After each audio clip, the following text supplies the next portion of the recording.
ദുൽഖർ ഉറപ്പായിട്ട് നമുക്ക് ഒരു പാൻ ഇന്ത്യൻ സ്റ്റാർ എന്ന് പറയാവുന്ന ഒരാൾ തന്നെയാണ്. കാരണം ദുൽഖർ എല്ലാ ഭാഷകളിലും നല്ലപോലെ ഫാൻ ബേസ് ക്രിയേറ്റ് ചെയ്തൊരു നടനാണ്.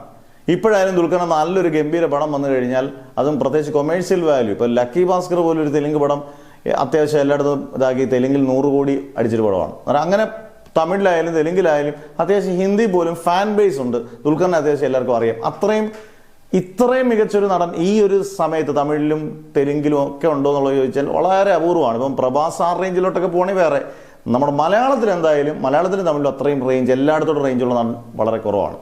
ഈ ദുൽഖർ ഈയിടെയായിട്ട്, നമ്മൾ നേരത്തെയൊക്കെ ദുൽഖർ ഉപേക്ഷിച്ച സിനിമകൾ നമുക്കറിയത്തില്ല, എന്നാൽ ഈയിടെയായിട്ട് ദുൽഖർ ഉപേക്ഷിച്ച 2-3 സിനിമകളുണ്ട്.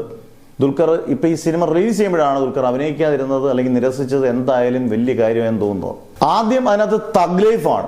മണിരത്നം കമലഹാസൻ ഒന്നിക്കുന്നു നായകന് ശേഷം. അന്നേരം അത്രയും ഗംഭീര ഒരു സിനിമയിൽ ഒരു ചെറിയ ക്യാരക്ടർ കിട്ടാൻ നോക്കിയിരിക്കും.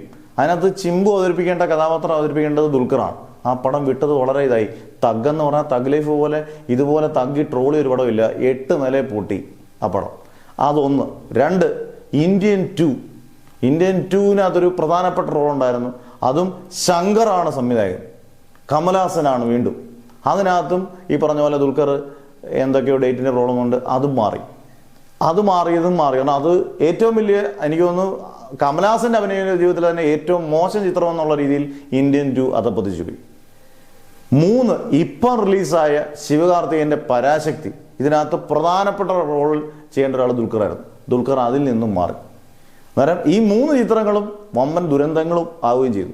ദുൽഖർ അഭിനയിക്കുന്ന എല്ലാ സിനിമകളും ഗംഭീരമാണ് നല്ല പറഞ്ഞു വന്നേ. എന്തായാലും ദുൽഖർ മോശമില്ലാത്തൊരു സെലക്ഷനുള്ള നടനാണെന്ന് എനിക്ക് തോന്നിയിട്ടുണ്ട്. എന്തായാലും നിങ്ങളുടെ അഭിപ്രായങ്ങൾ പറയുക. എന്തായാലും ദുൽഖറിന്റെ അടുത്ത ചിത്രങ്ങളൊക്കെ റെഡി ആയിട്ട് വരുന്നുണ്ട്. മലയാളത്തിൽ ഐ ആം ഗെയിം ഉണ്ട്, ലക്കി ഭാസ്കറിന്റെ അടുത്ത പാർട്ടുണ്ട്. അങ്ങനെ കുറേ സിനിമകൾ തെലുങ്കും തമിഴും ഹിന്ദിയും എല്ലാം ഒരുങ്ങി വരികയാണ്. മലയാളത്തിൽ കൂടുതൽ ഫോക്കസ് ചെയ്യാൻ പോകുന്നു അടുത്ത വർഷങ്ങളിൽ.